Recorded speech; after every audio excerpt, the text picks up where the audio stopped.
Essa geladeira da Brastemp, 447 litros. Ela é 3.420 à vista, 10 parcelas de 380. O painel dela já é aqui na frente, painel digital.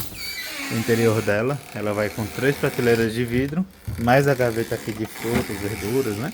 Tem as prateleiras flex, você consegue ajustar a altura que você quer, mais 3 prateleiras fixas. É uma geladeira bem organizada, bem espaçosa. E o freezer também, olha só como é grande, espaçoso, dispensa ali de gelo. Tem ali mais um recipiente, mais 2 prateleiras, 2 gavetas e 2 prateleiras aqui na porta também. Ela ao todo é 447 litros. Na cor branca, 3.420, 10 parcelinhas de 380. E na cor inox também. Só que na cor inox ela está no valor de 3.700 à vista, 10 parcelas de R$ 420. Ela na cor inox ou ela na cor branca.